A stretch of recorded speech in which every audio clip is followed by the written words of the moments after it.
Alrighty. Hello, everybody. This is episode 51 of Shoot the Breeze, a chill interview, a chill time all around for you and me. I'm your host, HeavyDivider. Alongside me is, well, a very gentle soul. As a matter of fact, they are very kind to everybody around them, as well as somebody you can always have like a good time just to be able to talk to, as well as just like hang out with, no matter what. My guest for tonight is known as EmmaShells, but we will call them Emma for short. Welcome on in. Hi, everybody. Yep. Hello. How are you guys doing today? Doing just fine. Trying to survive the heat right now. So. Oh, it's crazy down here. Southeast is. It's not only the dry heat, but it's the humid heat too. It's getting wild. Yeah, especially when we're getting close to July, it's gonna get worse. Oh, I know. God, I'm scared for August. But let's get started with the first question on hand. How the hell did we meet? The first time I saw your stream, you were actually doing the interview with Puppers, and because I'm good friends with Puppers, and you know he was advertising it. And I tuned in for a little while, and it was a really good time. So that was the first time I saw you. But obviously, you know, we're on the Sakura Plus team together. So yep. You know, there's that. And I will say, absolutely, I heard your name a few times on hand before Sakura Plus was a thing, and that was through Cindy Supreme, actually. Like, Cindy Supreme has mentioned your name a few times. Yeah, they had mentioned your name a few times, like in some of the encounters we had on hand here and there, because I believe it was based on, I think it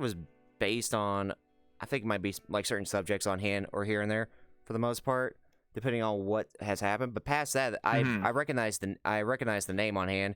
And as soon as you were brought on board to Sakura Plus, I already knew that this was the person that Cindy mentioned about on hand. So, but past that... Oh, perfect. So, but past that, this is actually our first encounter, like, in VRC, so... In VRChat, exactly. And I believe, did you do the Christmas charity event? Yes, I did. This past year. I did the Towards the Touch... with Cyan and all of them. Yep, I did the... Well, originally it was going to be the Towards the Touch charity, but it was a COVID relief one on hand that we were doing for that. So, yeah. Exactly, because we did that one too. Because Cyan had brought me onto that as well, actually. Well, you know. So indirectly, we have done stuff together. Yeah, you know what's the funny thing? It's the exact same thing with Puppers too. Where basically, I did not get the chance to know Puppers, but we've actually crossed paths one another through Towards the Touch charity event. Right. Same thing with you, me. Right. Same thing. Yeah, small world. I swear this game is actually insane. The amount of people that I've met in this game and have like had interactions with, more often than not, I've met 2 people in this game already that live like 10 minutes away from me, and we've crossed paths in game first, and then found out that we were close by. So it's actually wild how this game can just make people meet each other. It's actually insane. Yeah, it is. Really, it's like, again, it's the smallest community. Like, VRC is a small community, but everybody can at least know everybody on hand. Even when you don't think you know them, you can at least see each other. So, but exactly. It's actually insane. But let me ask you about your VRChat Origins. What got you into VRChat? Like, say you saw it for a video, or maybe an ad, or what kind of sparked that interest to basically hop in? So, the earliest thing I can remember is obviously when VRChat was first starting out. There was tons of videos on it all over YouTube. It was the first big boom with, like, you know, the Knuckles meme, you know, the big streamers that were doing like the RP series and all that kind of stuff. And I was at the time very, very involved with my IRL friends.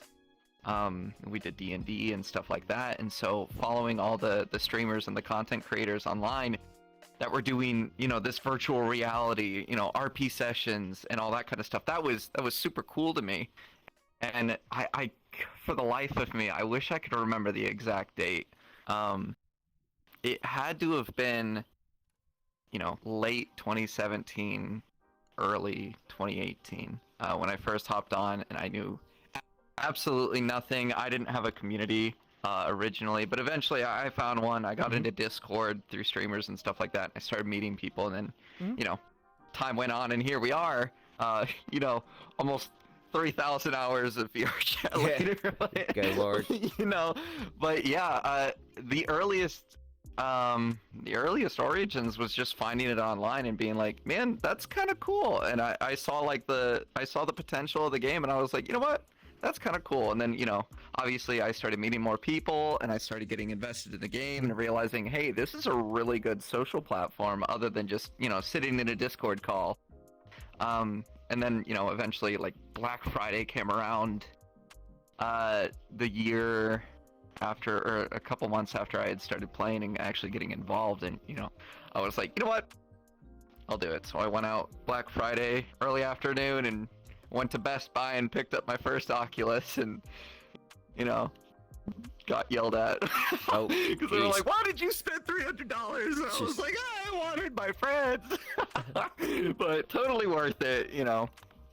I mean, we'll say compared to back then, $300 is not that bad compared to what we have now. This is about almost $1,000. No, I know. I mean, this is my third headset. I had my Oculus, and then eventually the cable went out, and by then, Facebook had bought it, and Oculus had stopped supporting the original CV1. So I wasn't gonna go spend like $150 on a third-party Oculus headset cable. So I was like, you know what? Fine, whatever. Searching around eBay and everything. I was only on desktop for like 3 months, and I was like, I need a new headset. I'm losing my mind. And so I found one on eBay, and it was a original Vive with the deluxe audio strap for like $500. And I was like, that's kind of a steal. That's like $200 or $200 or $300 cheaper than market value. And so I picked that up, and it had a couple dings in it, but I was like, it works. So time went on, and then they announced the Index, and I was like, I just got this, it's fine. I just got a Vive, I'll be okay. And then eventually the cable started getting a little finicky, and I had just gotten my tax return, and I had just gotten, my stimulus check, and I was like, I'm loaded. Yeah. And I went out and bought it as soon as that money dropped, and I was like, oh, I'm such a fool. But, worth it, because, I play this game a lot, and I really like having the full, the most immersion that you can get, high resolution, being able to see everything clearly. And so, worthy investment, I think. Oh yeah. And it's one of those things where it's going to keep basically getting bigger and bigger as time goes by, where I honestly feel like at that point or so, like, I was in the exact same boat as you were. Basically, I got my first Oculus Rift. It was like the first version of it on hand, and I didn't get like a brand new one until this year or so. So that Oculus Rift I got in like late 2018. It was able to sustain itself all the way for about 2.5 years until finally I was able to switch over.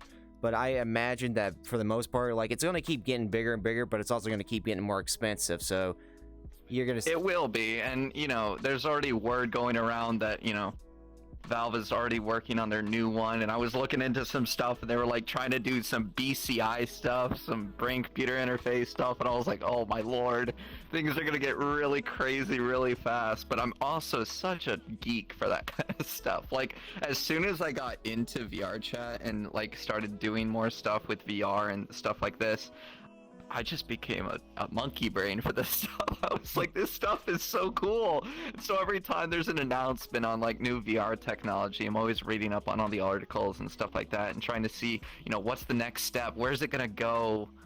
All that kind of stuff. And so when I heard that BCI was going to start getting integrated into some headsets, I was like, man, think of the potential. It's going to get so cool. I can't wait. Yeah, it definitely will be. And plus, this game itself is going to keep like upgrading itself too as time goes by. So speaking of which, since we're talking about like VRC technology, you ever been to VRCon? I have not. I've not been to VRCon, and obviously it's hard with COVID going on around, but before probably 2 years ago, money has been a little tight for me. Not unmanageable, but not enough for me to really travel too much. Well, funny enough, not like we're traveling like outside of it, but believe it or not, you now, thanks to Fizzy or VRChat, basically VRCon, their own version of VRCon is being hosted basically within this game, and I think they host it once every. That's right. Oh, I totally forgot. Yeah, they host it once every December, November, I think. Yeah, because it was during the this past year's charity event that I remember we were doing the intros, and Cyan had pulled Fizzy in, and they were so tired because they had just finished setting up and getting everything ready for it. I remember that now. Yeah. Yeah, I guarantee you for that or so, they also advertise like through VCap or so, just basically like different kind of like pieces of technology, or basically at certain points like different aspects that they're going to be bringing in or so. Like I didn't even know like HP had their own headset, or basically like certain new things that they've been experimenting with that they're going to see if they could try to get on hand. Because I know there was there's like a new thing. I can't remember what it was. Well, I know for a fact they also advertise the that chest piece or so, that haptic suits. Haptic suits, yeah. So yeah, they're gonna keep like adding some different stuff in or so, but it's also like even if you can't travel to like a VR con or so, at least for VRC you can get a chance to see it, even if it's not like realistic. Right, exactly. You can see how it works. That's super cool. I haven't even had the opportunity to try that. I always try and check out all the VCat stuff every year. Because we know a couple people. We had a friend last year that had her own booth and stuff like that, so we went and checked it out. But we check out VCat every year. You know, it's just so cool. I think it's super cool how this community is able to put on such an extravagant, event every single year. It's super cool to me. But yeah, stuff like that. It's crazy actually. Now, let me ask the next question on here and here. I will say when I showed you that question off, I forgot to change a few things, but don't worry, I kind of remembered. Basically, hobbies on hand basically, what are your hobbies on hand besides this game now? I know for a fact you're playing Minecraft. I know you actually I noticed on here you've been getting into Guilty Gear Strive on hand, so a little bit of fighting game stuff. Oh my lord. Yesterday was wild. So our group of friends, we've got a small little group of friends that we all play games together, and a lot of them have been playing fighting games for a very, very long time. And me personally have never really been into fighting games. Back in high school and middle school and stuff like that, I'd go over to my friend's house and he'd have the new Mortal Kombat or whatever. So we'd sit there and mess around with that, just as like a party game kind of thing, and it was just fun, casual fun with the boys. But they were all playing Guilty Gear as soon as the game released, and then, everybody in the group started picking it up, and then I was like, my card just got locked because of payment fraud, and I was like, so I couldn't buy the game. It's all solved now. It's no problem, whatever. But I couldn't get the game, and so my buddy Segway, he picked it up for me. I absolutely love Segway. He picked up the game for me, and I had it installed, so I had to run to the store and get a controller. And yesterday was the first day of me playing it, and I started from like 2 p.m. when I got home, and ended up doing a 12 hours straight of Guilty Gear.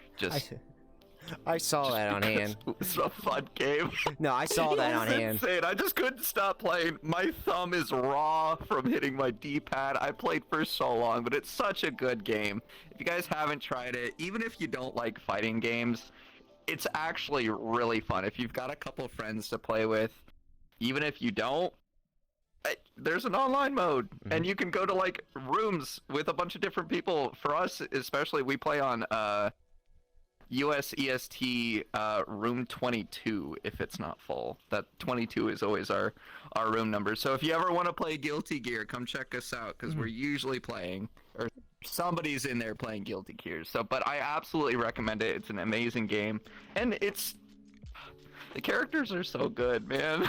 I will ask. They're so cute. I will ask on hand, who do you main? Or if you have a second main to that. I'm a Giovanna main. Giovanna. I have a Giovanna main. Giovanna is top tier. I absolutely love her. Good lord. I will say on hand, the only thing I've heard about from the game is that Soul Bad Guy is kind of broken. Just because of how he combos in or basically hits really, really hard. Potemkin is broken. If you play Potemkin, I'm not fighting you. he can grab you so easily and just do half your health bar. It's actually insane. One move, half your health bar. It's insane. Don't play Potemkin. Play somebody better. Good lord. I've been going up against my buddy Badir.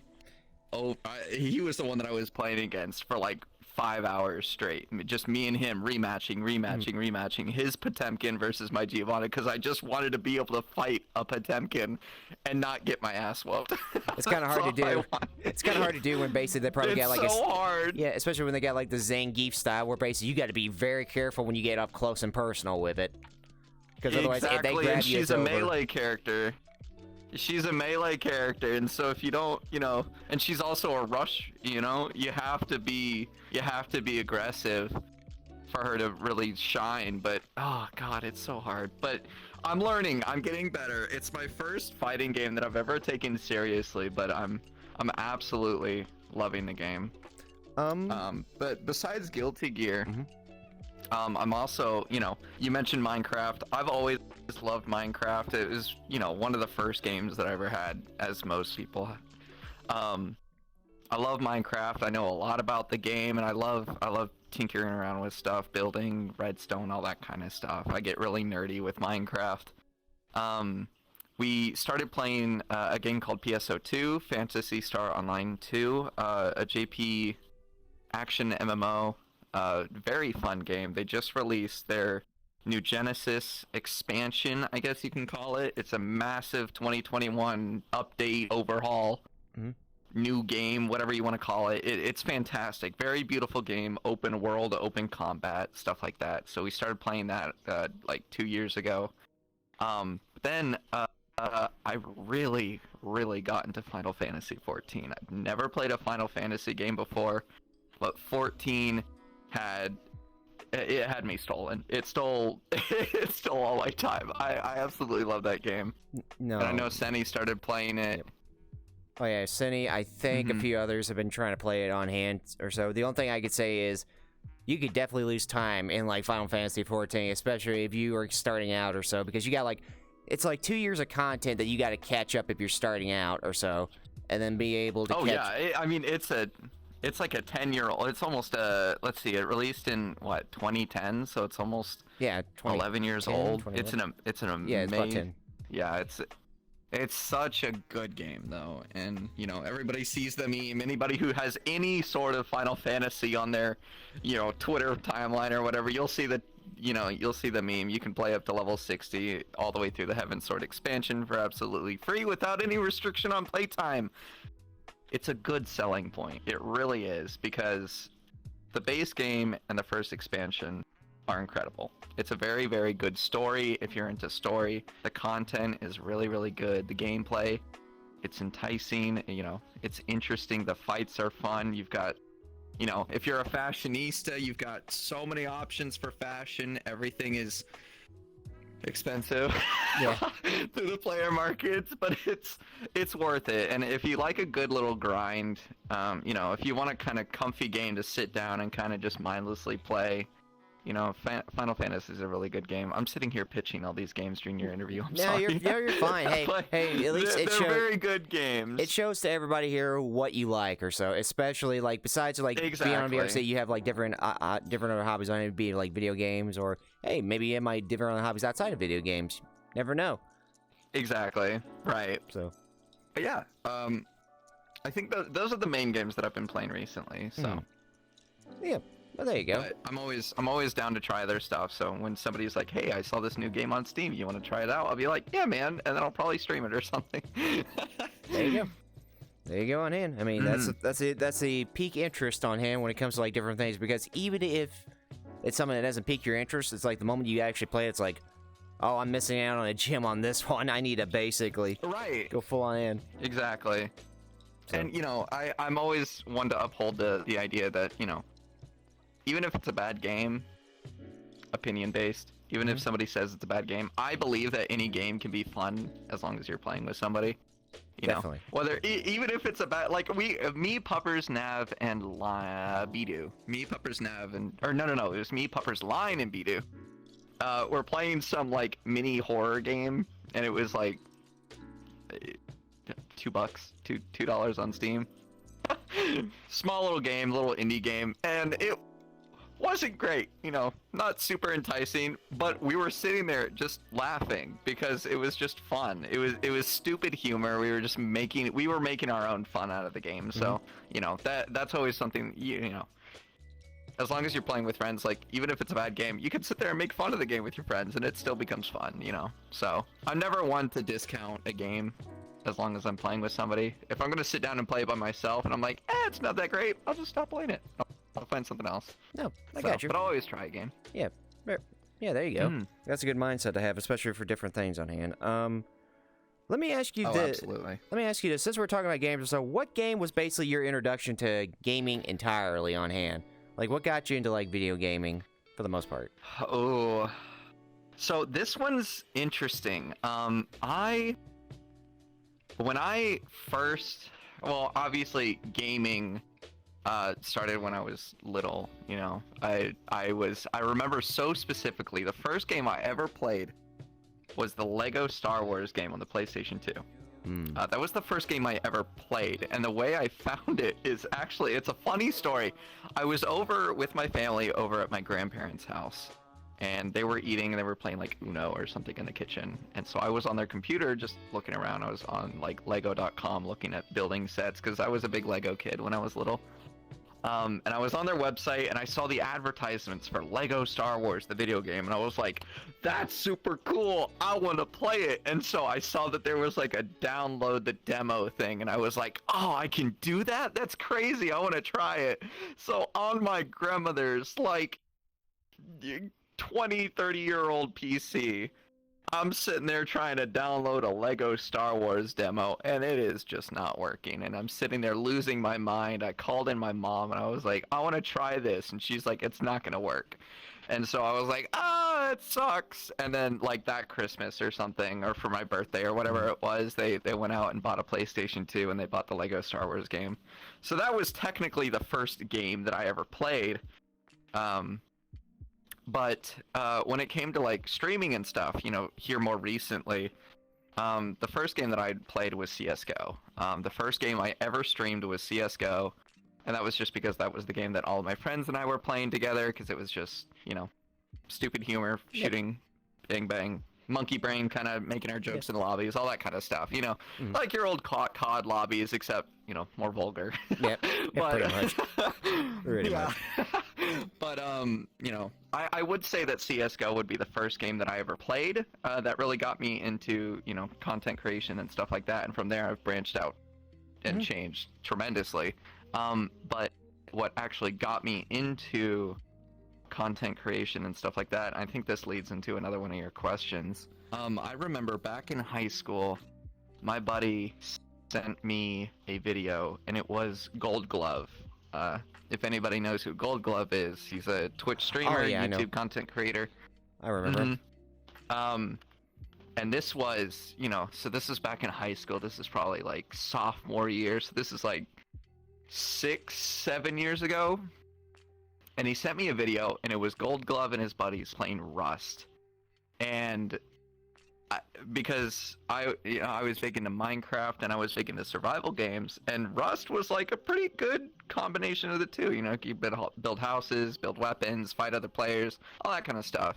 And that game like captured me, and it was funny. It was, you know, they made the content fun, all that kind of stuff. And so that's when I was like, he's doing it right. He's, you know, it clicked in my brain. I was like, because that was the first streamer content creator that was what led me to find Twitch, was Gold Glove. And from there it just spiraled. You know, I was looking up his videos, I was catching his streams when I could, all this kind of stuff. And you know, and it started with Rust of all games. And it's funny because the one day that I decided to play Rust and stream it, I got follow botted by like 2,300 follow bots, and it was wild. I lost my mind. But luckily, here recently, a couple months ago, Twitch finally fixed it. And so for the longest time, because I remember when it happened, I was at like 140 followers or something like that, and I was like, oh, I'm about to hit the 150 milestone, you know. I was super excited, and then it happened. And I was like, oh my god. And so I ended stream, and I was kind of upset, but I was like, whatever, you know, what can I do about it? I remember tweeting out, I was like, hey, at Twitch support, don't ban me. I didn't bot myself. I remember doing that. But here recently, Twitch actually fixed it. They removed all of those bots, and what was left was like 490 something followers. And for me, seeing that after so long, after like 4 years of streaming, or sorry, 3 years of streaming, I was like, I've made a lot of progress. Yeah. You know, Yeah. and it was crazy because just a couple, like sometime last week, I actually finally hit that 500 milestone, and I was beyond myself. I was like, now I actually have a milestone. You know, this is the first milestone that I've ever hit, and I was all, you know, emotional and stuff like that. But that was really exciting for me. Yeah, very clear milestone on hand for what you can work with, and not only that or so, put it this way, when you hit that milestone or something, that means that basically you can go ahead and go for the next one. Because trust me, I was the exact same way, where basically when I hit like 500, where basically it's like, okay, now it's time to see if I can hit like the big 1,000, you know? Just like keep working. Exactly.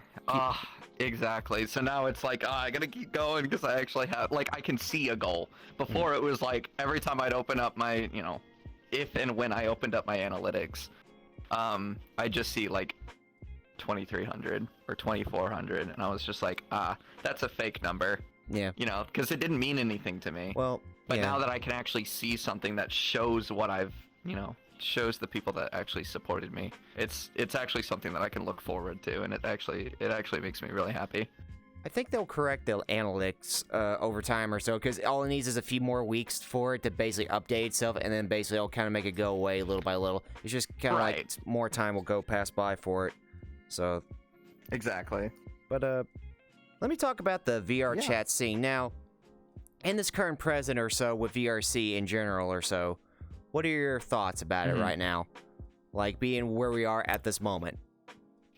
I think the game has, you know, everybody's gonna sit there and gripe about VRChat. It's got its problems, and everybody knows that. But it's a small little dev team. But what makes me curious about the future is, I don't know if you saw the announcement a couple days ago, but they just locked a contract with some company. I don't remember, for like an $80 million for contract like deal. I think what was it? Not NTFs. Some sort of Bitcoin. For the life of me, I can't remember. Yeah, I don't know. It's not like some sort of Bitcoin or anything. It's kind of like it's a new thing on hand that's basically been happening. So. Right. But they signed this crazy contract, and so that gives me hope that things are gonna start kicking into a better direction, because I know like a couple months ago they had that interaction with the modding community, who I keep up with. I don't mod, obviously. I don't mod the game. I don't do anything like that. But I kept up with the stuff because, you know, I would see people using it. But the ones that the people that I know that use it for good reasons. There's IK tracking fixes. There's full body fixes. You know, because there's a bunch of small little tweaks that you can actually make to the game that just fix some of the small little problems that are wrong with the game, and it seems nice, you know. And so the fact that they didn't just, you know, blow everything away and just solve the problem, they're actually kind of working out something. So I'm hoping that through that they'll take some inspiration, or they'll work towards something to fix the small little tweaks, and stuff like that. But, you know, outside of all the, you know, the negatives, you know, this game has always been a community-based game, obviously. You know, the players build the worlds, the players make the models, everything is centered around, you know, VRChat is a platform. I've never said that VRChat is a game. I think it's a platform, it's a social platform for the community to do what they want. And, you know, the direction that people have taken, you know, all the crazy stuff that you see, you know, I've met hundreds of people that are world makers, avatar makers, all this kind of stuff. It's given me hope that some really, really cool things are going to happen. You know, I follow like VR Labs. They do all the crazy like particle systems that give you really cool animations. And, you know, you've got stuff like, you know, like the 3.0 stuff. You can do some crazy things with 3.0. Like all of my character can change outfits at the click of a button. And, you know, I think that's super, super cool. And it's 3.0's made model making easier, in my opinion, because before using like the avatar controllers was such a weird thing. But now it's like, hey, you want this on? Click this button. You want this on? You click that button, and then you hit upload, and it's like, wow, that's super easy. I can upload models. And you know, that was a very good step for them. You know, making it more accessible for people to express their creativity and stuff like that. Okay. But yeah, I think the game is going in a better direction. Obviously things have changed, things are going to continue to change, But for me, obviously, I'm not too worried about it because I get on this game after a long day at work. If I'm home or if I'm at work late or something like that and I don't want to stream, I'll probably just hop on VRChat or I'll play another game. But if I'm on here, I'm just gonna go hang out with friends. You know, this is my social interaction because, you know, all of my friends from high school have gone off to college. There's not a lot of people left in town, so I'm like, okay, that's fine. I've got plenty of friends that I can go see face to face. You know, face to face. Well, yep, virtual, but I can sit there. Yeah, but I can sit there and have an actual conversation with somebody, and not feel weird about it. You know. Mm-hmm. Yeah, there you and go. So this is my social aspect of my life, and I take a lot of pride in that. You know, the amount of people that I've met over the years. You know, I know. You know, when you play this game, you don't really think about it too much. But not only is it a small world, but it's a massive world. I meet people from all over the world, and you don't really think about it on the outside too much. But it's true. You know, I know people in Germany, and you know, all over Europe, all over Asia. You know, everywhere. And so, I think that's a really cool aspect that a lot of people don't think about too much. And I will say on hand, just to kind of clarify, from Tales of Nip, basically they were saying it's basically the Anthos capital that VRC got 8 million from, well, 80 million from, for this whole thing. Because I know for a fact VRC wants to implement their own economy in this game, which is interesting to think about because that would mean that I think, because it was talked about once upon a time where basically they want to implement it where, say, since the whole VCAP and everything, where basically people have been bringing in just like, say, for models and everything, they want to implement an economic system where basically it'd be like, say, if there's something in this game you enjoy or so, you can immediately buy it in this game for whatever kind of currency they're implementing or so, which is actually kind of interesting. I did not hear about that, but that is very interesting. Now, this was long ago, it was speculated on hand, but considering how they're going in this direction on it, I wouldn't be surprised if it's like the whole new thing for it, where it's going to be put into it. And you know, because you also have the another thing. Oh, I didn't even think about this. Another thing that really got me into this game was Ready Player One. When that movie came out, I was like, oh my god. And I think that's the direction they're trying to take. If that's what they're gonna go for, and if that's the kind of idea they're having, I think that would make a lot of sense if they're trying to make this a Ready Player One aspected kind of game, you know, because in the movie you can see him going through the markets and stuff like that, and it looks a lot like VCAT. There's stuff on display, and you can sit there and go, boop, I want that, boop, I want that, and boop, I want that, and it's just right there, and it's delivered to your house, or whatever, you know, whether it's in game or, you know, because there are people that sell real life stuff through VCAT. You know, the stuff on booth isn't just for 3D models. It's a lot of physical objects as well. And people advertise that too, and so to be able to be like, I want this, and then, you know, whether you have your account set up, however they decide to do it, you got your information, address, and all that kind of stuff, which also scares me a little bit. You know, now that I think about it, that would be a little scary. I think they would have to lock down on their security significantly. Yeah, they're gonna have to before they could do something like that. I was more worried because of how. No, I was gonna say I was more worried. No, I was gonna say I was more worried about the fact that basically they didn't increase security on hand, especially with the whole VRC Plus thing, because this is where you basically put like whatever card number in to get like a subscription or everything. And consider the fact that VRC has had a interesting problem on hand with, like, especially this game is basically built on a Unity engine, and Unity is not like the most secured like engines in the world, because people have found a way to be able to sneak right through and just be able to like do stuff. So it's kind of like a little bit worse. Now, I will say that a lot of that stuff is still operated through Steam. So, you know, for me, for example, like when my card got locked, it was right at the deadline when my VRC Plus was about to renew. But Steam gave me the notification that, hey, your payment didn't go through. Do you want to renew it? And I was like, ah. So in a way, I think it would be okay because they still run things through Steam.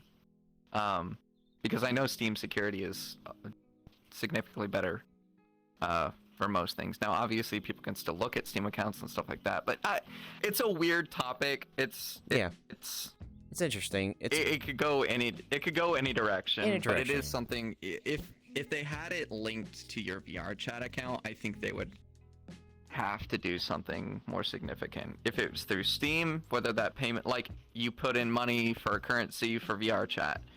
If it's through Steam, sure, no problem. But if it's, put it through Steam and then it goes and connects to your VRChat account, people get their VRChat accounts hacked all the time. It just happens. So if somebody were to take over somebody's account who just put in some currency, boom, that's their currency now, and they can go buy something and change their address, yada yada yada.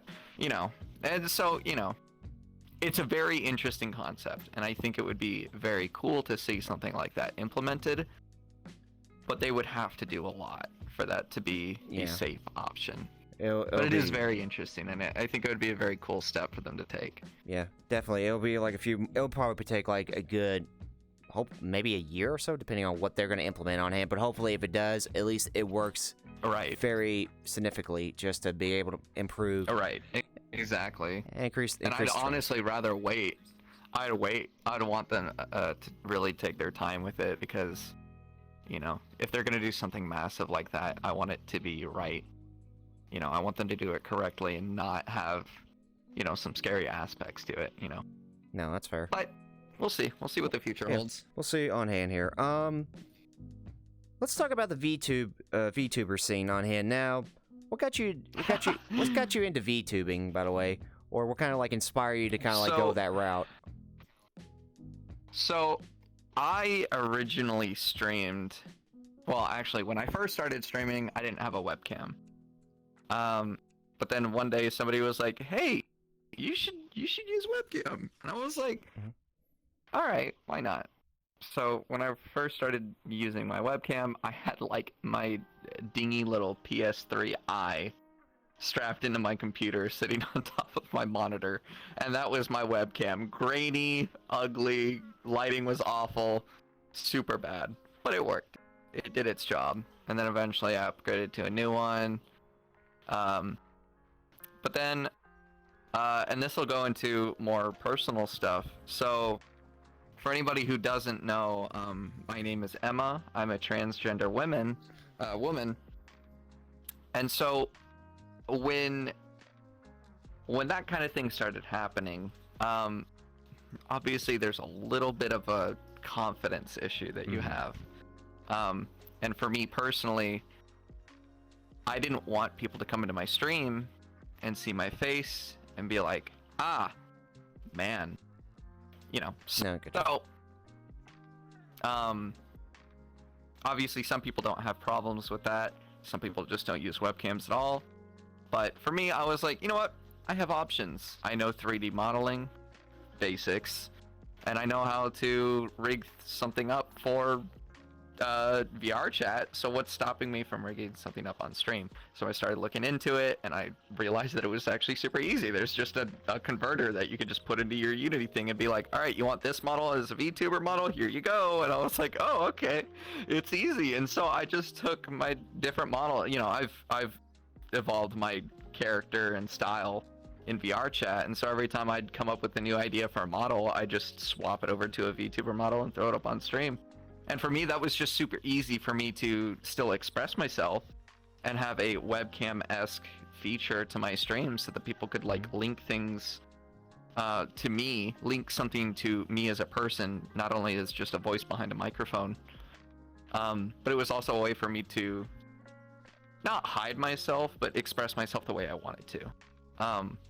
And since I have I have such a long-standing experience, influence in VRChat, I was like, well, for the people that watch my streams that know me in VRChat, it's just going to be easy for them to recognize me if I just take what I use in this game and just put it up on my stream. So, it's a recognizable it's a recognition kind of thing, They see me in here, they see me on stream, it's the same person. It's like, I know you, There you go. And that's still something that I'm working on. When I said I've evolved my model, I change my model every couple months. I keep coming up with new ideas, and so it's really hard for me to lock in a me model, for me, I have so many different ideas bouncing off, and sometimes I'm like, oh, I could just change my outfit and then change my style. But then it's like, the model making community is really good at what they do, and they keep making better stuff. And I'm like, So it's still something I work on. It will continue to change. I have a new one that I'm working on right now, actually, but, we'll see. Hell yeah. But VTubing was really just a way for me to come across as somebody recognizable, and also as a confidence shield for me. I've considered going back to regular webcam before. I don't know if I'm going to. We'll see what happens, whatever the future decides to hold. But for right now, I'm very comfortable with VTubing. I really enjoy it. Hashtag VTuber uprising, Yeah, I got you. And I will say, like, it's also, like you mentioned on hand, comfortability on hand. Especially, what works with you more than anything else on what you want to show here and there or so. And hey, who knows? Maybe in the future, you can probably go back to webcam. Maybe, just maybe, like, the whole VTubing thing will probably... It's still going to continue no matter what, or so. It's like everybody's got their own version. It's on a hype train. It's definitely on a hype train. But, we'll see what happens. It might keep growing. It might die down. Who knows? But, part of me was like, I can hop on that hype train because I know how to make models, stuff like that. But the other part was just like, this is really cool. And, like I said, not only am I a big geek about VR, hardware, but in terms of model making and stuff like that, that's also something that's super interesting to me. Like when I mentioned earlier that I follow VR Labs and they do all those crazy particle systems, it's not just like the visual thing of particle systems, but they do different stuff. Like you can have like a follower, you can have a little companion that when you move, it's not just stuck in that place, it actually drags behind you. There's stuff where it's like slash animations, so when you kick at a certain speed, a particle comes out, and that's all based on the things that they've made, and it's super cool to me. And so the technological stuff of Unity that they're able to come up with is very cool. And so when I learned that I can just take my models that I use in VRChat and put it into a VTubing software, I was like, that's just a new step. That's something new to learn, and that was really interesting to me. And so I've taken that pretty seriously, actually. Yeah, it's your passion. That's why you enjoy doing all this. Yep, there you go. And usually when it comes to passion, the endless flows of possibility and just like what you want to work with will always basically be there as time goes by and it keeps growing. So there's that. And as soon as I get a creative shtick, it spirals out of control. I just keep going. But, it's not a bad thing. Yeah, it's not that bad to be creative, no matter what it is. So, right. Let me ask about your VRC memories. Now, when I say VRChat memories, what will be the first thing that comes to your mind? Like, it could be just like a funny moment. It could just be like something that stands out to you that basically kind of solidifies what you enjoy about VRC. Or just basically, it could just be like anything that comes to you in the sense of what brings you joy, Oh, that's a tough one. I thought about this long and hard, and I'm still thinking about it because there's just so many things that have happened. When you play as much as I have, and when you've, played for as long, there are a lot of really, really good moments that I have. I think one of the defining moments, one of the biggest moments I had was a couple years ago. I was... what was it? Oh, okay, this is a good one. Okay, so my friend has a world, and he hosts events every weekend and stuff like that. And he caught wind that it was going to be my birthday that weekend, and he was like, hey. Well, he didn't tell me. He told everybody that knew me. He was like, hey, I'm going to set this up for Emma's party. And I was like, or they were all like, oh, yes, do it. We'll help out. And so they helped him come up with a bunch of ideas and stuff like that. And so I got home after work one night and, hopped on VRChat because somebody had said, hey, you should come hang out tonight. And I was like, all right, I'm tired. I'll come hang out.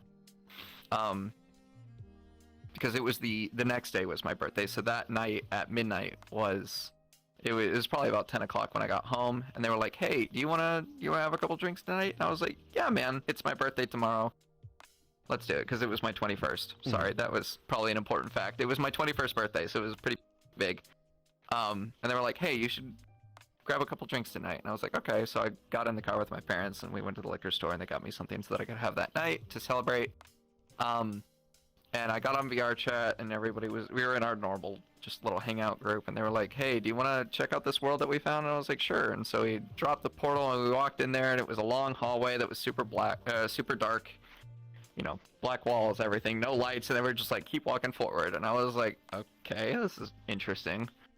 So I walked in, and then he, clicked a button, and the lights kicked on, and it was like, happy birthday, Emma, happy birthday, Shelly, and it was crazy. There were balloons everywhere, and the room was filled with people, and it was actually crazy. It was it was such a crazy night. It was so much fun.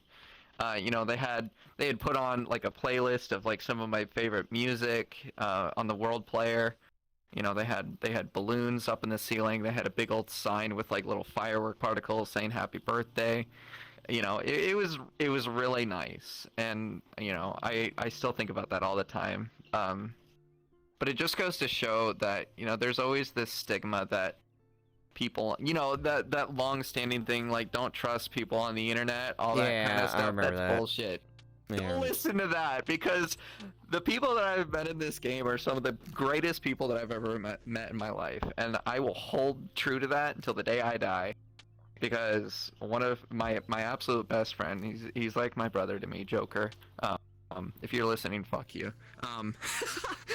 He's in chat. I saw him. Is he?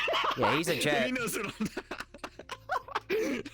I'm I met him a long time ago, and he is the first person that I have met in this game that I've actually met in person. Well, first, yes, because I have met other people. He was the first person that I ever met. He's my best friend, he's my brother, and he helped set all that stuff up, and I absolutely love him. But the whole don't trust people on the internet, I think it's crap. I think it's bullshit.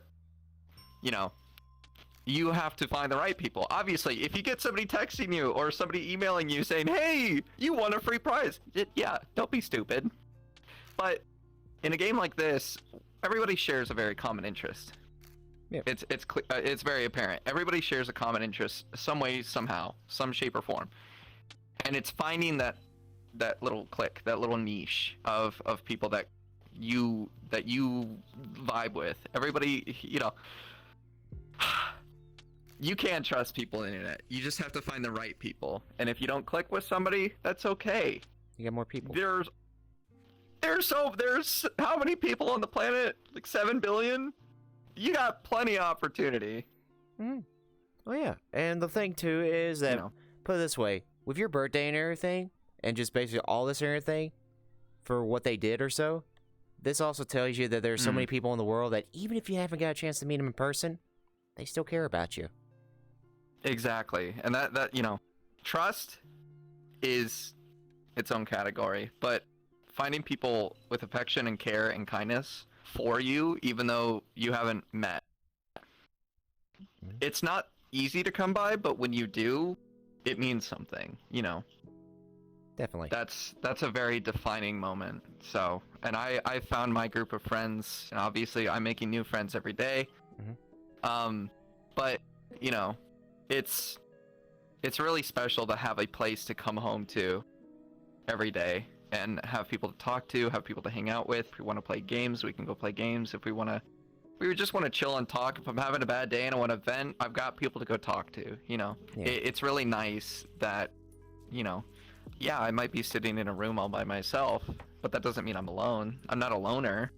I'm not, I'm not lonely.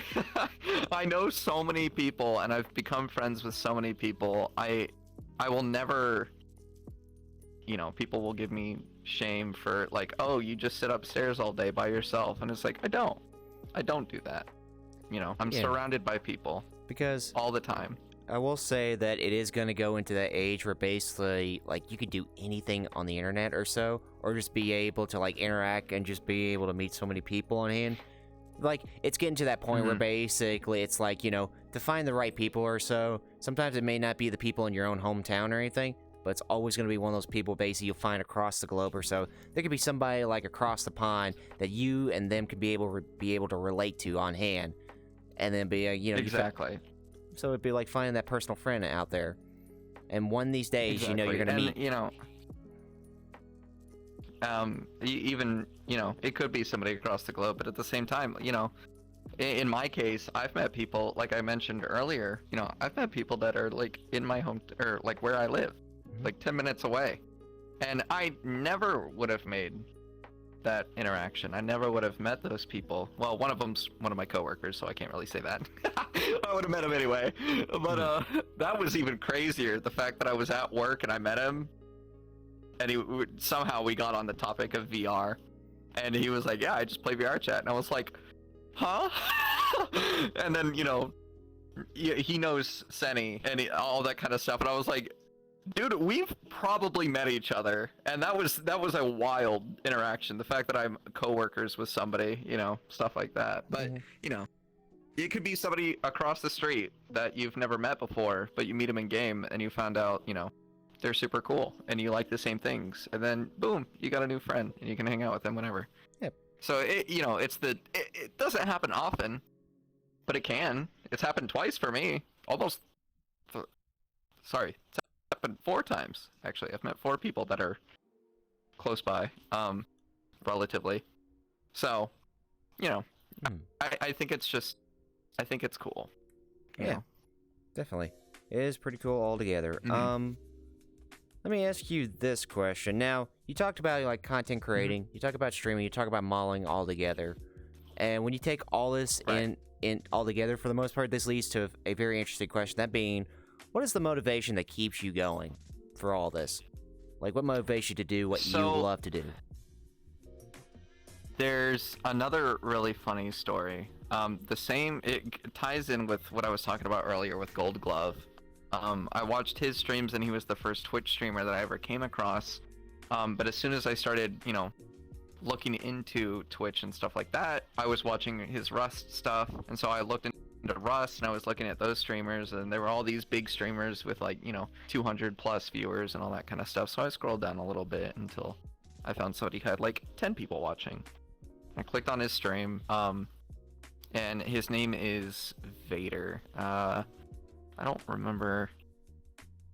That's a dig, if anything. His name was Vader, and he used to do videos and streams on Rust servers, and he would come up with voices and stuff like that, and he would just have a good time. But that was the first interaction that I had where I went into chat and I could have a conversation with him. And for me, that was really, really cool. The fact that I could sit there watching him play this game and be like, "Hi," and he'd be like, "Hi, Shelly, how are you?" That was such a weird thing for me, because I spent a lot of time just watching YouTube videos, and it was like, there was a disconnect. Yep. But Twitch was like, you could just talk to this person. And that's when I was like, holy shit, Twitch is really cool.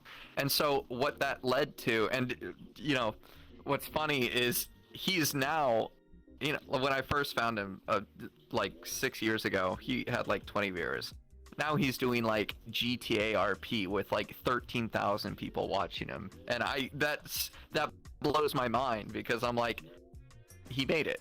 Somebody that I talked to in the early days is now doing what he wants to do for a living, and I think that's, so that's one big motivation for me, is it doesn't matter where you start off, because 6 years ago I watched him running around talking like Smeagol and Golem on Rust, and now he's playing characters on GTA RP with tens of thousands of people watching him. I think that's absolutely insane.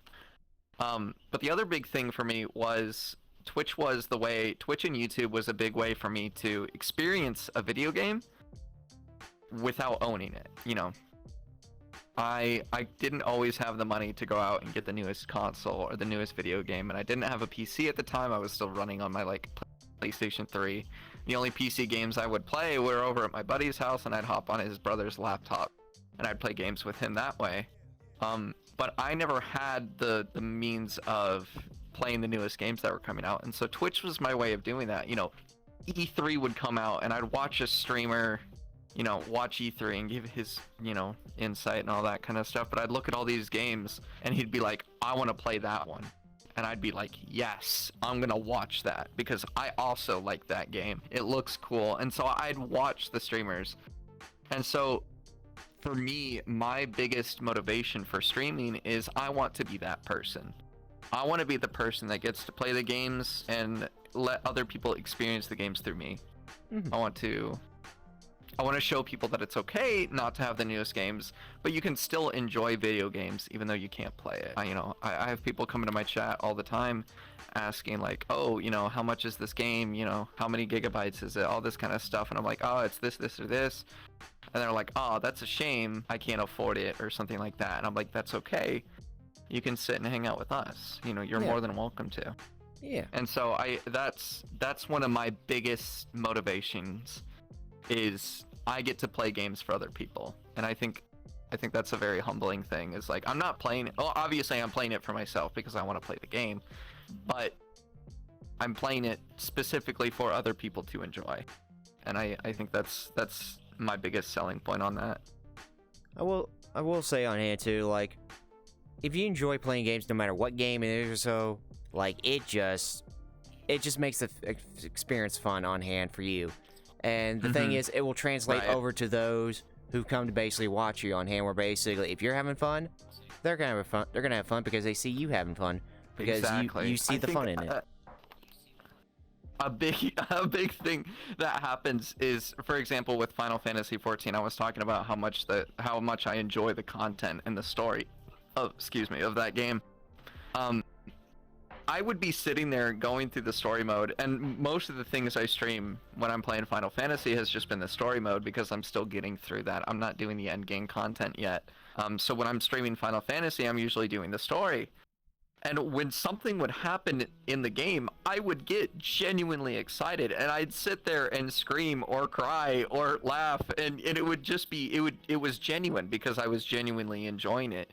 But I would have people commenting, be like, you know, oh my god, calm down. I'm like, no. You know, this is my genuine reaction. And people would be like, you know, I love the way that you genuinely enjoy the video games. You know, you clearly express how much you care about the game and how much it interests you, and your genuine reactions are very telling. And so that's something that that's something that I can take pride in, is that I'm not forcing a reaction. I'm enjoying a game the way I want to play it, and people enjoy that. So that's something that I enjoy doing as well. Yeah, there you go. And that's the way to see it on hand. So let me ask about the current president of VRC. Now, when I say current president, I mean compare your time to when you first started VRC to where we are now. What are some of the things you are happy that they changed over time, to some of the things you wish they didn't change at all? I think in terms of community, in terms of platform based, like I was talking about earlier, 3.0 has made the game a lot easier. It's made VRChat very easy to like express your own creativity. You know, somebody could be really good at, you know, piecing together different pieces of a model, but they're just like, I don't know how VRChat works, and they just never upload it. But 3.0 makes it really easy, and so in terms of that, I think their evolution with different Unity aspects has gotten so much better. It's made the game more accessible. But also, before the game, I don't know. There's things that I wish did and did not change, obviously. Back then, it was, you know, hop on with the friendos, jump into a public world and run around and find something to do. You know, find new people to talk to. And I still do that here and there. Every once in a while, we'll have our little crew of people, or one or two of us, just hop into a public world and just see what kind of shenanigans we can get up to. But that's something that you don't see a lot anymore. And, you know, as a content creator, you really can't do that in this game anymore. You just can't, because there's so many people, you know. Unfortunately, opening up the game to the Quest users, and I'm not saying all Quest users are bad, I love the Quest users, and I'm glad that they've expanded the community. But there's a lot of people that would just go out and get a quest, and boom, they've got access to the game, and they might not be the best kind of people, you know? Yeah. So it's really difficult to, you know, I can't tell you how many times I've run into a public world, and I'm in one of my models, and I'm talking with my friends, and they're like, you're a guy. Why are you in a female model? And I'm just like, I'm not. You know, so, Yeah. you know, it's Awkward stuff like moments. that. And obviously, right, I'm not, I wouldn't say I'm numb to that, but I don't care. Mhm. You know, I'm not going to let some random person sit there and shit talk me for who I am. You know, I'll be like, I'm trans. Nice to meet you. If they're cool, they're cool. If they're not, there's a block button. You know? Yeah. That's what it's for. But you can't, you know, sometimes you just get tired of it, you know, and I haven't gone public hopping in quite a while, unfortunately, even though I really enjoy it. But at the same time, it's not really something that VRChat has changed, but I'm just glad that they've got it's more of an opportunity thing. The fact that I can hop on and just join a world with a bunch of friends and hang out, that's always nice, you know. As much as I would love to go around continuously meeting more people, as, you know, every single day hopping into public worlds and meeting new people, you know, you just can't do it as much anymore. And, you know, unfortunately, streaming public lobbies is just too risky. Too risky on hand. And yeah, and so, you know, people will come up with the RP stuff. There's plenty of RP groups in the game. You know, you've got the Callus Row stuff, absolutely incredible, very, very well put together. But, you know, it's private. You know, that's their own little thing, and that's fine. You know, there's nothing wrong with that. But, you know, you just don't see stuff like that in public worlds, and it's a little unfortunate. And that's not the game's fault. That's not the devs' fault. That's just the community, and that's, you know, that's the evolution of the game. That's just how it's happened, you know. Yeah. So, you know, there's goods, there's bads, but in all honesty, I play the game to meet new people and hang out with friends, and whether that be in a Friends Plus, you know, or a public lobby, you know, I still get to meet people, and that's fine. That's enough for me, you know. I've got the friends that I've made, and they have other mutuals and stuff like that, and so I can continue to, you know, connect and expand. So, you know, Yep, there you if go. I want to go public hopping, I'll go public hopping. Yeah. You know, I just won't stream this game anymore. Yeah, that's fine. That's fine. I mean, put it this way. Is my home. This is my hangout game. This isn't my streaming game. I mean, put it this think of it way. that way. Put it this way. Usually, when I kind of stream this game or so, be it like for the interviews or anything, I do like to world hop and see Right. different worlds here because people got some incredible worlds to look at here and there. Oh, absolutely they do. Like, Absolutely they do. Like, I'm mostly a world explorer than anything else, and basically when I do this, I usually do it, be it with the people I have on my friends list, or basically I do it by myself. Either way, I have a fun time just basically looking at stuff on hand, because sometimes you're going to see like some majestic things on hand that you didn't think you'd be able to see. Even if it is virtual reality or so, absolutely. it still feels real, you know, like a sunset, or just be able to... Like, Heavy asked me where we wanted to have the interview, and I was like, well, I like the beach, and he instantly dropped down the Mario Sunshine world, and I was like, yes. And this world is gorgeous. It's a very pretty world. That sunset, phenomenal. Yeah, it was like the first thing I thought of, just because I just remembered like the theme to it on hand. I was like, yeah, this will work. Definitely work on hand. So... And it does. It works very, very well. And I know Joker's excited about this world. So, I will say, anything you're looking forward towards, like, in the sense of, like, VR related or so? Or, like, if anything... Something... I know a lot of people obviously want, like, the full dive stuff, you know?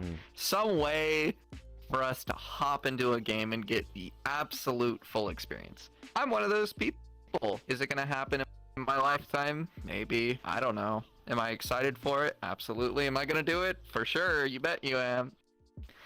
But you know, baby steps. Yep. Right now, I want quality of life. You know, I want people to be able to make, you know, lightweight headsets, comfortable headsets. I want really good resolution. I want good controllers and trackers and all that kind of stuff. I want more of there's a bunch of haptic stuff that people are coming out with. You know, you've got the VR gloves that you can use. You know, there's the, what's it called?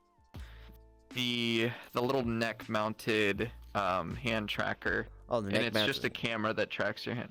Oh, I know. I'm trying to remember what it's called. I know what you're talking about. I can't remember who made it, but basically, yeah, it's just kind of like attached to the headset, where basically you could just look at your hands, or if your hands in front of you, it'll just move on its own. Right, and I have one. I went and bought one because it works with VTubing software.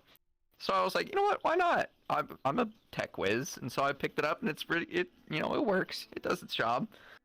But I'd like to be able to see more of that stuff integrated in games like this. You've got the haptic suits that work. You've got, obviously the headsets, the trackers, and there's new, you've got the Tundra trackers. You've got more companies coming out with different stuff, third parties, new companies, all that kind of stuff. Mm-hmm. And I'd love, what was it? Vive came out with their new trackers and the face, the mouth recognition, the mocap system. Yep. And I think stuff like that is super cool because you can do that with VTubing software as well. If you rig up a model correctly, you can use the full facial motion capture of iPhones to record full Vizemes on your face. And I think that kind of stuff is super cool. And so I use stuff like that. And I think it's possible for this game. I think it'd be really cool to see stuff like that. And I think it's a good opportunity to do it too. Because if you think about it, you get something like an iPhone, and it has the full facial recognition. All you got to do is pop a tracker on it, and some sort of lens or something. I don't know. There's infinite possibilities. Infinite possibilities. There's so much that you could do. Yeah. Yeah. Very much so. I think the direction that the VR hardware community, whatever you want to call it, VR development is going crazy places. I talked about the BCI stuff that Valve wants to get into. I think that's a step towards the full dive kind of thing, and I think that'd be very cool. I know there's some like attachments that you can get to Vive where recognizes brain functionality and brainwaves and stuff like that for games. It sort of works, but it's a work in progress. That's something that a lot of companies just have to work with. Yeah. But I think it's cool. Mm-hmm. The fact that they're trying stuff like that and we're moving forward in the virtual direction is going to be very, very interesting. So I'm super excited to see what's going to come from it. And like I said, it'll take some time on hand for the development or so, but I promise you, as time goes by, it's going to be interesting to see how all of it works on it. Like, it's already amazing. Again, it's one of the simplest things on it that's still amazing that you're able to move your own hands like in a game like this or so, or just able to like feet, leg tracking or anything. So right, but it's little wonders. It's amazing to me. Little wonders on hand. So this is going to be a curveball kind of question to it because it's a kind of a three-parter. But I'll ask you since anybody in the world needs to have time for it. But let's talk about anime. Right. Oh, fantastic! All right. First question on hand with anime. What you got for me? First question on hand with anime. When I say the word anime, what's the first series that comes to your mind? Haikyuu. Volleyball anime. Volleyball anime. Now, I know a lot of people don't like sports anime. However, I didn't either. I never really got into sports anime. But Haikyuu, Joker also got me hooked on this show. He said, I don't care what you say about sports anime, give it a try. And I am so glad he did, because I think it's a fantastic show. There's, 3 or 4 seasons? Maybe 5, I don't remember. Possibly. It's like probably in the middle, so I would say 4. Right. It's a good show. It's a really good show. Character development, you got the hype, you've got it. It's just good. There's nothing super crazy. It's a very normal anime. It's volleyball. You can't do a lot with volleyball, but they did something really good. You don't think that you're gonna get a lot out of something like that, but it's very, very good. If I had to say, if I had to say anything, I'd say give it a try. Okay. Give it a watch. I will say I like the fact that basically when it comes to like anime or so, like Japan has found a way to basically make anything an anime for the most part.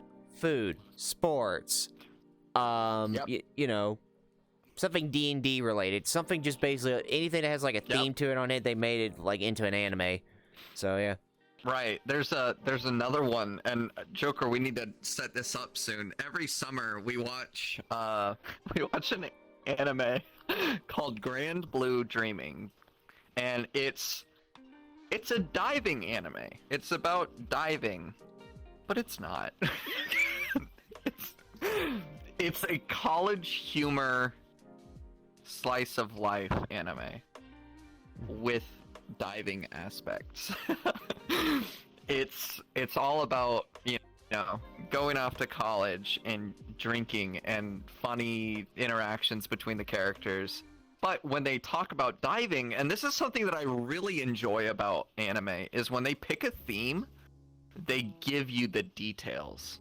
I don't know if anybody catches it too often, but as soon as it's like a serious topic, they're like, here's everything you need to know about this topic and why we're talking about it. So like for the diving anime, they're like, I don't know how to swim or something like that. Or it's like, what's the respirator? What's the breathing apparatus? And they're like, oh, it's called an octopus or something like that. And it's like, oh, when you're at this depth, you need to make sure that when you're down there, you have a timer so that you know how much time you have left and how much air you have left to get back up. You know, they go in depth with it. They educate you on the topic, and I think that's so cool. You don't think about it too much, but even in like the fantasy shows, like Log Horizon, for example, they sit there and they show you this concept. They're like, the first you're stuck in a video game, and then, but they're like, here's how the game worked originally. In the like just sitting at your computer or whatever, but here's how we've made it work in the show where they're stuck in the game. It's like they still explain it and it still makes a lot of sense. So I really like that aspect that the anime creators and studios come up with. I think that's a really cool concept, is the educational side of anime, because you know I like learning it sometimes, especially when it's in a fun way.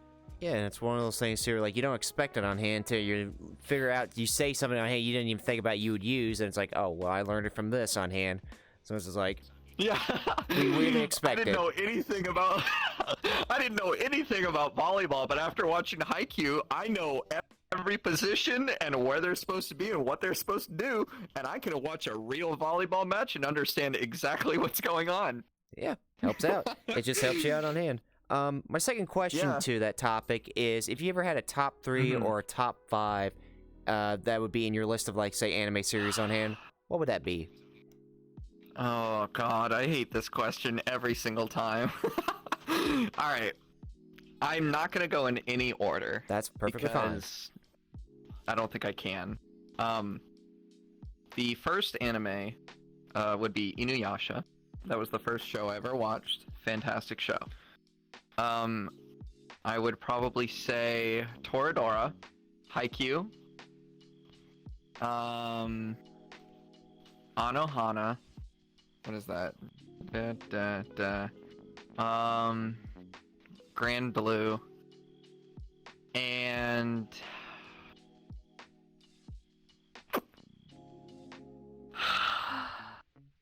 I'll stick with those 4. That's fine. That's perfectly fine. Those would be my top 4. Because when I'm watching anime, I watch per season. So winter, fall, spring, summer. Mm-hmm. So I watch a couple that pique my interest each season. And so I'm always watching something. There's always something coming out. And so I've watched so much, it's so hard for me to remember everything that I watched. So there's probably some better ones that I've seen that I'm not thinking of. But if I had to, I'd say Inuyasha, Anohana, Toradora, and Haikyuu. Those would be my top 4. Huh, that's perfectly fine. I will say on hand, like, Inuyasha is the one I know. It's just because I grew up in the Adult Swim Golden Age era, where basically it's like, you just see, like, as soon as Cartoon Network goes, basically Adult Swim comes out to play, and basically see, like, some Toonami comes on. Oh, yes. Yeah. Toonami kicks on, and you know that's where the adventure starts. That's when it starts on hand. Yeah. Here and there. So, the last question to that topic is, what is the anime that hits you close to home? Like, when you watch it and everything, like, you feel it just because it relates to you. Oh, jeez. Oh, let's see.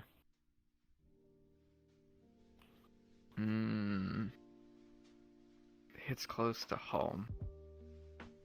Oh, you know, there's probably one. I know there's probably one. I just can't think of it. Hold on. There's so many that I watch that I'm like, man, that's relatable. It's got to be some slice of life. Usually slices hit you hard, like, especially slice emotionally. Of life. Those are just the relatable. Oh yeah, without a doubt. I think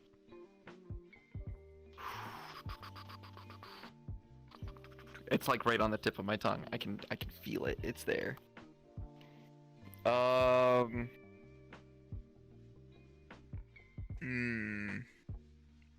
Clanad. Clanad is a really good one. Specifically After Story. That show, I watched Clanad After Story because I didn't know there was an original one before that, actually. I watched that, and I watched Anohana, which is one of my top favorites. And I watched that show and bawled my eyes out. That is a really, really well-made story. But a lot of it's like, the original show is the same way. The original show and the After Story, both incredible series. Well, same series, both incredible timelines. They pinpoint the real life aspect of, like, the first show is about high school life, and then the second is about post. And obviously there's going to be some supernatural aspects to it. It's just because of how it goes.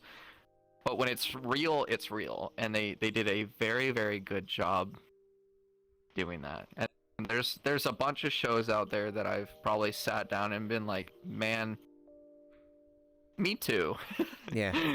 That's the definite feeling. So it's really hard to sit there and think of, because I could probably sit down and find a list. I really need to, like, make an anime list and be like, yeah, this is all that I've watched, because I'd probably remember a lot more. I usually make one for things I haven't seen, because that way I can just mark it down as I go along. There you go. That's the smart way to do it. Mark it down as you go along. But yeah, this leads me to my final question. Now, I'm going to grab this camera real quick, and I'm just going to bring this over to you. Now, the question... Hold on a second, let me make sure I got this up and running. There you go. That's perfect. So, the question I have on hand here... Ooh, gotta make sure that's not crooked. Okay, there we go. Now, the question I have on hand for you is this. I'm gonna back up too. Oh, no, okay, I can't back up. I guess stay here because I forgot. I gotta stay here. My bad. There we go. Sorry. But my question for you is this: what are your goals and dreams? And at best, what is the best advice you can ever give to anybody? I'll let you have center stage for this. Okay, so my biggest goal right now is I'm working towards self-sufficiency. This is more of a personal goal. I want to always be able to stream. I absolutely love streaming. It is one of my favorite things to do, not only because of the experience, the ability to interact with new people, but like I said earlier, it's an opportunity for me to give my genuine reactions and hope that other people watching will be able to appreciate and enjoy a game that I'm playing along with me. My biggest personal goal right now is, obviously, I do work outside of streaming. I have a full-time job, I work most days, so I don't get to stream all the time. But I'm hoping that one day I'll be able to get my own place, move out, live sufficiently, while still being able to stream, and one day maybe be able to stream full time. That would be an absolute dream for me, to become a full-time streamer. I would, anybody that streams and genuinely enjoys it, I think that's a goal for everybody. And I would absolutely love to have that opportunity. We'll have to see. I can't say what the future will hold, but I'm not going to give up. I'm going to continue to do it, because it's one of my biggest enjoyments in life, is being able to do that. And the biggest advice I have is, it's pretty simple, actually. I have changed my mentality after high school. I went to college for about a year and a year and a quarter semester, half a semester. I had some issues personally going on, and I ended up dropping out. But I have become so much happier in doing so, and through all the things that have transpired after that, me starting up streaming, meeting new people, getting involved in this community with a bunch of lovely people, and being able to call so many new people my friends, it's okay if something doesn't go the way you thought it was going to go. Because, and I will quote this from Cowboy Bebop for the rest of my life, whatever happens, happens. If it's going to happen, it's going to happen. There's nothing you can do about it. You're just going to have to, buck up, stick your chest out, and keep walking forward, because, come down the line, something else is going to happen. And it could be good, it could be bad, but if you keep looking too far into the future, have goals, have aspirations. That's not a bad thing. It's something to work towards. If it's going to happen, it's going to happen. And that's the best advice that I can give anybody, because if you live with that mentality, or at least when I live with that mentality, I don't let the bads outweigh the goods. If something doesn't go the way I wanted it to, it wasn't supposed to happen. I'm not going to sit there and let it bring me down. So I'm going to keep pushing forward, and just wait for the next happen to happen. That's all I got. Alrighty. Well, there you go. Solid advice on hand. I will say, solid advice on hand here. So let me do this real quick. I want to put this right here, so that way I can be here. And I will say on hand, before we go or anything, I will ask, does anybody have any questions for one Emma here? Any questions you would like to ask him on hand? I will say, fire away, chat. Yep, fire away while you can here. And I will say, while you guys are coming up with questions on hand, I do have one question I would like to ask you. And that question... Absolutely, I'm just going to take a drink real fast. No, go right ahead. Go right ahead. Now, the question I was going to ask you on hand is, the name EmmaShells, where did you come up with that name? So, this will be a little personal, but it's not something that I'm scared of. Okay. A part of my name is Shelly. In real life, a part of my name is Shelly. Whoop. I'm sorry. Yeah, you're good. It's all right. My name, part of my name IRL is Shelly. And I've taken that name very personally. It's a very big part of my life all through high school. When they first read my name on like the attendance sheet, obviously for most schools it's like last name then first name because of the alphabetical order, so they saw Shelly, and for whatever reason it stuck all through high school. I was Shelly. People still call me Shelly everywhere. All my friends online, old high school friends, everybody calls me Shelly. It's a name that I will always go by and always respond to. It is my name through and through. But Emma is my chosen name. Emma is the name that I chose for myself because there is somebody that I looked up to a very, very long time ago whose name was Emma, and I've always looked up to them, and I absolutely love that name, and I think it's a fantastic name. So originally my Twitch name and username for the longest time was Shellster. Shellster121 was my original name, and it's actually one of my high school buddies just came up to me and one day, and he was like, "Hey, what's up, Shelster?" And I was like, "Hey, man." And for whatever reason, that stuck. And so that was the original name, was Shelster. And I'm pretty sure I typed it in, and Xbox gave me like a 121 as like my handle at the end, and I was like, whatever, it's fine. I'll keep it. Why not? But after coming out publicly online and to some people, I was like, well, Shelster it's a good name. Mm-hmm.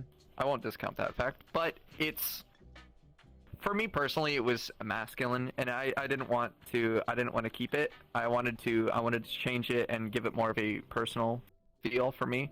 So I just came up with EmmaShells, and that's quite literally almost exactly my name. And that's it's simple.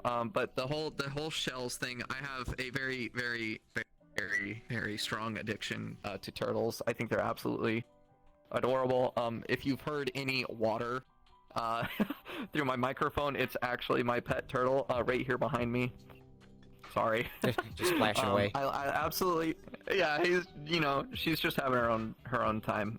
But I've taken my name Shelly and my love for turtles, and I've kind of conjoined the two. It's a big theme of mine. Like I said when we first got here, I absolutely love the beach. Summertime is my favorite time of year. I love vacation and tropical and everything like that. And that's my whole theme. That's everything that I love. That's my happy place.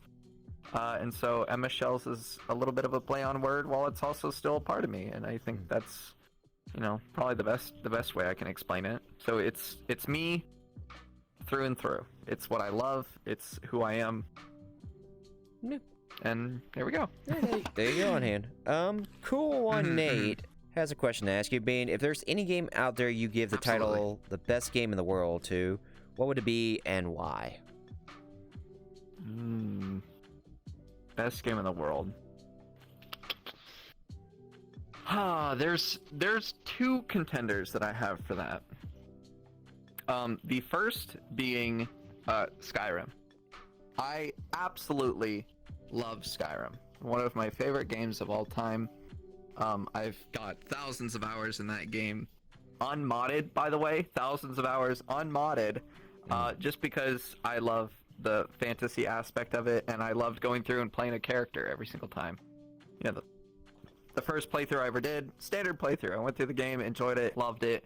But I started getting into D&D more with my friends IRL, and so I started creating characters with that mentality. So I'd make, an elven archer, or I'd make a demon with the dark elves, or something like that. And so I'd play a character, and I'd do all the side quests that would make sense for that character to do, and all that kind of stuff. So Skyrim has a lot of replayability for me, and obviously the modding community has made that, infinitely larger. So Skyrim is probably one of my top games of all time, and the other one being Minecraft for pretty much the same reason. I'm a very creative person, and building and coming up with different ideas, whether it be redstone or a design or combining the two, or something crazy. That's a game for me that I can go and enjoy whenever I want. If I have nothing else to do and I have no idea what I want to do, I'll kick up Minecraft and I'll just start a new world. Yeah. And so, if I had to choose for me personally, those would be my top two games. Yeah, there you go. There you go. Because everybody's gonna have a different personal experience, no matter what kind of game it is, or so, depending on what you enjoy, or so. Like, it could be a meaning. It could be a game that has a meaning to it, or it could be just something that basically create this fulfillment of what you enjoy, and basically brings you so much hours on end for what you could do here. Exactly. So, okay, Joker says, I'll ask the same question I asked Puppers. On a scale of 1 to 10, how much do you hate me? 11. Well, damn, that broke the scale. Okay. I'll kick the shit out of your May one day, I promise. Joker says, wonderful. Oh, boy. Good lord. But if you guys have any other questions you would like to ask Emma, please feel free on hand. I will say on hand, for the most part, this is going to be like a preference question on hand. What beach would you actually like to, since we're talking about beaches and everything, which beach would you ever like to go to? Say, a Florida beach or a California beach? trick question. It's not in the U.S. Not in the U.S. It is not. The beach that I would absolutely love to go to is in Boracay in the Philippines. Ooh, that's a very specific one on hand. If anybody looks up, if anybody cares to look up a picture of the Boracay beaches in the Philippines, absolutely gorgeous. Gorgeous blue waters, completely clean, sandy white beaches. You know, you've got the rocks off to the sides, open horizon, palm trees in the background. Oh, it's perfect. It's absolutely gorgeous. And there's boats out there that you can take to different islands off in the distance with private lagoons, or like individual lagoons and tunnels and caverns, and each one with their like the deep blue lagoons and stuff like that. Oh, it's absolutely stunning. And if I had the opportunity to go, I would go in a heartbeat. And I'm hoping that I can when COVID's done. When they open up air travel again, I would absolutely love to take a personal trip or a group trip with some friends to Boracay. I will say, I actually did not think about Boracay on it, because the thing that popped after as soon as I said Miami, well, as soon as I said Florida or California was immediately was going to be the Caribbeans or so. I mean, I didn't think about Boracay on hand. Army Duhal wants to ask, hello. Yeah, Army wants to ask you basically, if you could visit any part of the world after the pandemic, where will you go? Well, I think we just answered that. Yeah, actually. just answer on hand. There you go. We did. But another one that I absolutely would love to go back to is Switzerland. Switzerland is absolutely gorgeous. And as much as I love the beach, I also really love skiing in the mountains. And I used to live in Germany. I'm from a military family, and we used to live in Germany. And every couple weekends, we'd go and take a trip. And we went to Switzerland one weekend, and that was an absolutely like memorable trip. Truly, truly a great trip. The people there are amazing. The scenery, the mountains, the skiing obviously was so much fun. But yeah. So outside of going to Boracay, for example, I would absolutely love to go back to Switzerland sometime. I gotcha. I will say on hand, I have never actually been outside the country to get a chance to see a little bit of different things here and there. So it's always one of those aspects on hand. You know, what is like life outside like the U.S. or something, just to be able to see what's going on here and there. Well, it's one of those in due time things. I'm very fortunate to have come from a military family, because I've been to, I think, 15 different countries, whether from living or traveling, because all of Europe, Germany is very central, so pretty much you can get most places in Europe within a few hours travel by car or bus or whatever. So I'm very fortunate to have been able to have that opportunity and experience a bunch of different cultures and stuff like that. Oh, there you go. There you go. And also, Army says they love you. I love you too, Army. So, boy. I don't think I see any other questions on hand that I can find on hand. I think I have one last question I will give you on hand, and that will basically be this. Now, as soon as you basically get into Guilty Gear Strive and everything, just playing like fighting games, so is that going to become the gateway opening for basically you go into different other fighting games on it, depending on what it is? Or is it just going to be like, you know... It might be. Might be on it? It might be. I don't know. We'll have to see. I'm totally down to give some other fighting games a try. And like I was talking about earlier, I think any game can be fun with friends. The biggest reason that I got into Guilty Gear, obviously, is because our whole friend group was playing it. But genuinely, I've absolutely fallen for the game. It's a lot of fun, and being able to go up against my friends and just have a good time is just really, really enjoyable. But you know, let's say another fighting game comes out, or we want to pick up an older one. You know, if we all decide to play it one day, what's stopping me? You know, I will say more games with friends. That's what I'm here for. I will say Guilty Gear Strive might be your introduction to a fight stick if you ever own one. I really thought about it because I went up or when I got the game, I went out and just got like an Xbox One controller just to give it a try. But they were telling me, they were like, if you can find a fight stick, you might want to consider it. And I was like, we'll see. Yeah. But it was late at work. It was late after work, and I couldn't. The GameStop here closed, so I couldn't go and commit to something better. But you know what? Maybe one day. We'll see. One day on hand here. But yeah. Maybe So Amazon. We'll see. Amazon probably might have ones on hand, or at best, I think there's like a I can't remember what the website is, but basically they have some really good fight sticks just to be able to like, especially like input like sensitivity, where basically like say if you move like the stick or so, it'll actually move pretty well, like almost like a millisecond. So. Ooh, that's nice. I'll have to look into some stuff. Yep, definitely. And I don't see any more questions on hand, so with that in mind, that will be episode 51 of Shoot the Breeze.